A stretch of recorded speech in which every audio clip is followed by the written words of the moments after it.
Knew who Dwight Gooden was last spring. This spring, he couldn't turn around without finding a camera in his face. My dad told me he'll take me and see you guys so I can get some baseballs autographed. Okay. What's your name? Joey. Joey. Okay, come there. Tell me your name. I'll give you a ball, okay? Okay. The Mets attracted the biggest crowds they've ever had for spring training this year, and Dwight was the man they came to see. Why? Shea Stadium, September 12, 1984. The sportscaster, Ralph Kiner. The record. Dwight Gooden has set a new Major League record for strikeouts by a rookie pitcher, and he... The only one in Shea that night who wasn't excited was the 19-year-old kid on the mound. He seemed to be saying, "Where's the next batter?" That was strikeout number 246. Just as calmly, Dwight went on to strike out 30 more batters last year. That's a season average of more than 11 strikeouts a game. He was young enough and smart enough to call home after every game. Big phone bills. Pretty big. He'll call me after every game, win or lose. And He called you after every game? We'll go over the game. He shouldn't have done this, he should have done that. We'll go over it, talk about an hour, I guess. Dwight's parents, Dan and Ella Gooden, live with Dwight in Tampa, Florida, in a house Dwight bought with the money he got for signing with the Mets. Even the Goodens are a little surprised by their 20-year-old son's sudden fame. Has it turned his head? No, he's still calm and cool. Nothing excites him. Mrs. Gooden, did you see him change at all when he became, in 1 year, a superstar? No, he haven't. He still act the same. Just eat more. So what have we got? A preternaturally calm 20-year-old who doesn't think about anything but how to throw a baseball? Of course not. Dwight Gooden bought a Mercedes after last season. You would, too, if you made $40,000 the summer you were 19. A lot of girls call him, and he calls some of them back, and dates some of those. Not any special one, at least not yet. A kid who's calm permits 20-year-old horseplay and free, non-tense exchanges with his peers, the other Mets. True, you call him knucklehead or knuckles? Oh, yeah, he's a most definitely knucklehead. Darryl Strawberry. Well, that holds him down, because the locker room's not going to let him get too self-important. No, he won't get that way. Baseball people answer questions from dumb reporters in baseballese, which is not quite English. Managers can be the worst. They are always saying things like, "We'll be all right if the guys play one game at a time," even though there are no authenticated instances of anyone playing 2 games at a time. But Mets manager Davey Johnson sounds a little bit more candid than typical when he talks about Dwight Gooden. He's very well adjusted. He had great parents and great coaching on the amateur level, and he's the least of my worries. He's my security blanket. The new Met catcher is superstar Gary Carter, who played against Gooden last year. The happiness of a catcher-pitcher relationship is as essential to winning baseball as a happy marriage is to a family. Gary doesn't see any problems. The guy is really a pleasure to catch. Translation? I'd rather catch him than bat against him.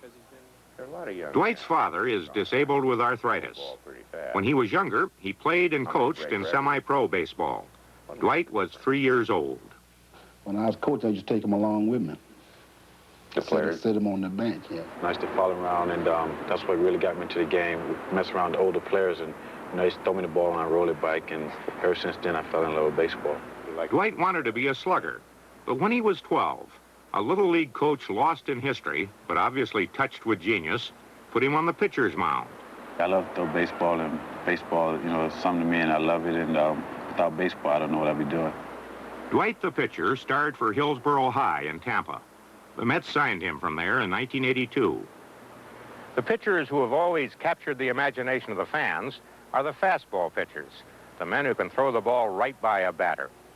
Dwight Gooden, at the tender age of 19, did that last year better than any other pitcher in baseball. He throws the ball as fast as 95 miles an hour, and his fastball rises a little as it crosses the plate, enough to avoid a swinging bat. It didn't take long for Mets fans, faithful, dumbly loyal, eternally hopeful, glory-starved Mets fans, to fall in love with Dwight Gooden. They proved it They bought more tickets when he was pitching, and they yelled a lot. A section of the upper deck in Shea Stadium became something called the K corner. K is the box score symbol for a strikeout. When Dwight pitched, the stadium was sometimes filled with Ks. But he had his bad games, too. When he calls after he's lost, is he blue? Is he... Well, he'd be kind of down in the dumps. I'll cheer him up by saying, well, you ain't going to win them all. You're going to win some, you're going to lose some. Well, a lot of times just, ask me if I had good stuff or bad stuff, and I let him know, if I have my good stuff, and he say things like that happen, and sometimes you go out with your bad stuff and get by. He doesn't encourage you to feel sorry for yourself. No, he never does that. A few months ago, Dwight got into the first contract dispute of his young life. The Mets paid him $40,000 last year. He wanted a lot more this year. Not surprisingly, Dwight had one idea of the amount, and Dwight's employer's another. This is known as negotiation. Dwight's agent was said to be hinting Dwight might hold out, might not report for spring training. If the agent, Jim Nieder, believed that, maybe he hadn't checked with Dan Gooden. Somebody said that when they were arguing about the contract, and there was that question of whether he reported, and I said, oh, yeah. His dad will tell him to report. Oh, yeah, he's going to report. You never had any doubt about that? No, he's going to report. Dwight ended up signing a contract that could pay him $335,000 this year. That's $295,000 more than last year. But with the extra income came an end to privacy, constant demands on his time. Play Little League? All right. Okay. Sure. Okay. Next ball, my grandson, I'm going to take it to Houston. Okay. Do you want to write? Some players think he's too nice to reporters and autograph seekers. But that's the way he is. What do you think is the most important thing you taught Dwight? I think respect. I taught him respect. Have respect for himself, and he can respect other people. Self-respect and for others. That's right. Do you agree, Mr. Gooden? Right, 100%. You get it in return. You gotta have it. You gotta give it to get it. In his first appearance of the training season this spring, Dwight pitched 3 scoreless innings against the White Sox in Sarasota. How do you think the boy looks this year so far? Well, the first round looked pretty good. It's the first game. He's not throwing full speed, is he? No. It was more of a media event than a game.